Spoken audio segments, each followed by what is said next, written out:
వాళ్ళు ఏంటంటే మామూలుగా మనం సైన్స్ ప్రకారం అన్ని మాట్లాడుతున్నాం, కానీ ఎమోషనల్ పాయింట్ అనేది మన ఫ్యామిలీస్లో చాలా చూస్తుంటాం. అంటే ఏంటంటే ఇప్పుడు పిల్లలు పుట్టట్లేదు అనేది ఒక ఒక స్టిగ్మా. అంటే అందరూ పెట్టగానే వెంటనే ఇంకా 1 year వరకు అట్లీస్ట్ వెయిట్ చేస్తారు. తర్వాత పిల్లలు లేరా, పిల్లలు ఎక్కడ చూసినా అదే ఆ క్వశ్చన్స్ కట్టుకోవడం కొంచెం కష్టం. అది అలాంటి ఎమోషనల్ బ్యాక్గ్రౌండ్ నుంచి ఒక రకమైన ప్రాబ్లం ఉందా లేదా, ఈ టెన్షన్లో స్ట్రెస్లో ఎవరైనా జడ్జ్ చేస్తారేమో, వాళ్ళే ఆ ప్రాబ్లం లోపలే పెట్టుకుంటారు, బయటికి కూడా చెప్పరు. ఏంటంటే ఇది పిల్లలు కావాలనుకున్న వాళ్ళు మాత్రమే కాదు, మనకు కూడా తెలియాలి. ఎందుకంటే మనకి తెలిస్తే మనం ఇంకో చేయొచ్చు. సో మనకి బాగానే అయిపోయింది కాబట్టి తెలుసుకోవాల్సిన లేదు అనుకోకుండా తెలుసుకోవాలి. ఏంటంటే ఒక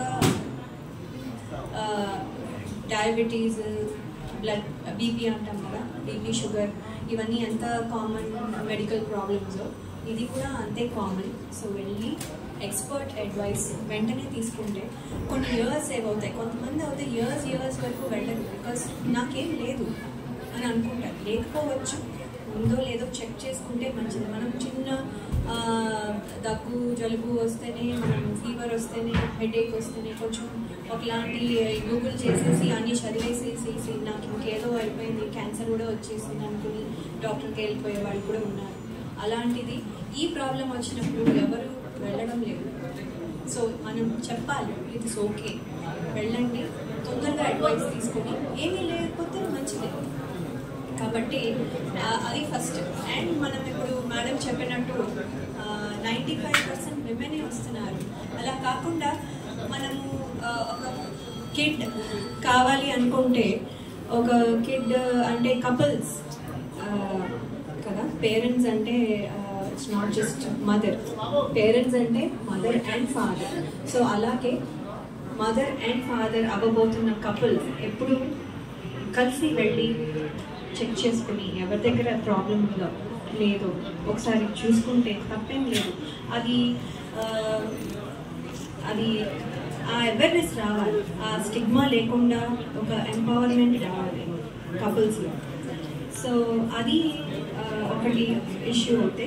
ఇలాగా మళ్ళీ ఇప్పుడు మనం చూస్తున్నాము అబార్షన్స్ కూడా ఎక్కువగా విమెన్ వల్ల అని కాదు, విమెన్ వల్ల కాదు, జెనెటిక్ ప్రాబ్లం వల్ల అని చెప్తున్నారు.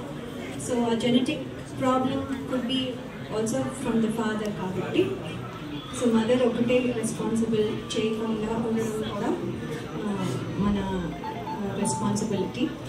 సో అంతేకాకుండా ఇప్పుడే ఒక మెషిన్ మీరు చూసారు, ఆర్టిఫిషియల్ ఇంటెలిజెన్స్ ద్వారా ఫర్టిలిటీ ఇష్యూస్ మెన్లో తొందరగా డిటెక్ట్ చేసే ఒక పరికరం. అది చాలా చాలా అడ్వాన్స్డ్ అండ్ యాక్యురేట్ అని చెప్తున్నారు.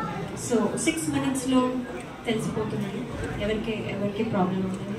సో వెంటనే వచ్చి చెక్ చేసుకుని మనకి ప్రాబ్లం ఉందో లేదో తెలుసుకుంటే వెంటనే ట్రీట్మెంట్ స్టార్ట్ చేయొచ్చు, వెంటనే టైం సేవ్ చేయొచ్చు. అండ్ మంచి కిడ్స్ చూసారు చాలామందికి, మంచి కిడ్స్ ఎంతెంత 30,000 అంటే అసలు I don't know what I have to say. 30,000 పైగా కిడ్స్ ఈ 49 స్టార్ట్ చేసిన దగ్గర నుంచి పుట్టారు.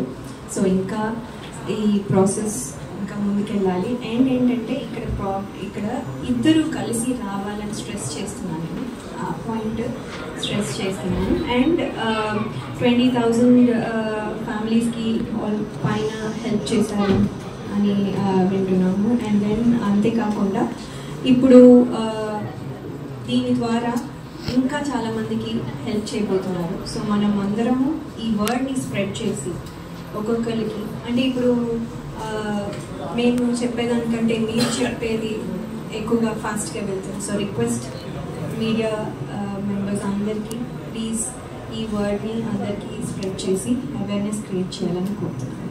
Thank you so much.